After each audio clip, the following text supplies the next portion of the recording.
Mimi nimefurahi sana kusikia Mwamposa anakuja, maana sijawahi kumuona live. Kwa hiyo sitakosa ile kongamano kuanzia tarehe 3 mpaka tarehe 5. Jamani, mnakaribishwa sana sana. Niwakumbushe tu mbebe ardhi kidogo za nyumbani, sehemu ya biashara, mna viwanja mahali, mashamba, beba ardhi kidogo pale uwanjani. Tutapewa ardhi nyingine leo Mbewa, lakini pia tutakomboa Nyayo na kesi zitaisha. Amina, amina. Nipo na dada hapa, naye ataenda kutueleza amejiandaaje na mapokezi makubwa kabisa ya mtumishi wa Mungu Mtume Boniface Mwamposa Budoza kuwepo hapa katika jiji la Arusha. Bwana Yesu asifiwe dada. Amina dada. Ndio, unaitwa nani? Naitwa Neema Mwacha. Neema Mwacha. Unajishughulisha na nini hapa soko kuu Arusha? Nauza maebo hapa, madiveti, sendo. Aha, ndio biashara yako kubwa. Lakini wanasema kwamba biashara bila Mungu haiendi. Ni kweli kabisa, ni kweli. Wewe una ushuhuda kwa hili kweli? Kabisa. Biashara bila Mungu kweli haiendi. Haiendi. Ndio. Haya, umejiandaa vipi kwa ajili ya kumpokea mtumishi wa Mungu Mtume Boniface Mwamposa Budoza? Kweli nimejiandaa vizuri kabisa kwa kumpokea. Ndio. Na Arusha ni mji mkubwa sana, unapilika nyingi.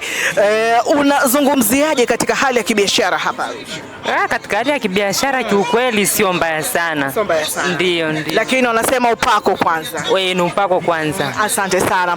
Walike watu wawili watatu ambao wanatamani kufika katika siku ile tarehe 3 mpaka tarehe 5 Kisongo pale magereza tu. Ndio.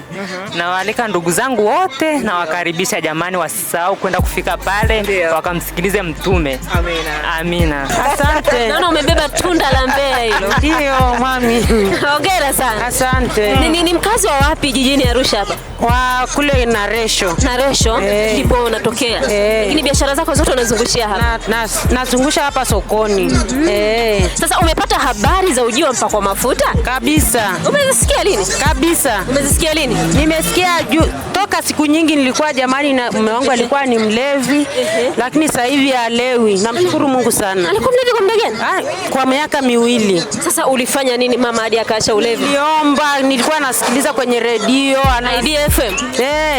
Jamani, naweka maji kwenye redio, alafu nakuja nampa anakunywa, nguo yake nafulia hiyo maji. Sasa hivi halewi. Miaka 2 ni mlevi. Kabisa. Na ulitumia muda gani upako huo kusambaza kwa mumeo hadi kuacha pombe? Nilitumia miezi 3 tu. Na ni kesi ya miaka 2. Ulijisikiaje kama mama? Nilisikia raha sana sana sana sana, namshukuru sana Mungu. Sasa baba sasa hivi anazungumzaje na anasemaje ukimwambia huo ni upako ule kufanya uache pombe? Anapenda, anafurahi sana, tuko sasa hivi vizuri. Na pengine jambo gani lingine Mungu wako amekushangaza? Ameshangaza, nilikaa miaka 7 sijapata mtoto, nikaja kupata juzi mtoto. Juzi? Kabisa. Ulifanyaje? Unatushangaza ukisema ukapata juzi.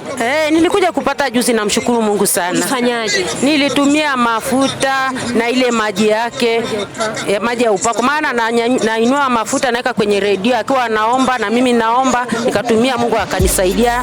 Sasa hivi nina mtoto wangu. Ulikuwa umetafuta kwa muda gani? Nimekaa kwa muda wa miaka 7 sina mtoto. Basi sisi tukushukuru sana kwa maana ya kwamba ni baraka watu waliosikia ushuhuda wako huo wamebarikiwa. Kwanza mume ameacha ulevi, umepokea mtoto kwa njia rahisi kupitia maombi, lakini pia utapokea na mengineyo mengi zaidi pale Kisongo magereza katika kongamano hili la malango yako kwa wazi. Umejiandaa vizuri kabisa? Kabisa kabisa kabisa.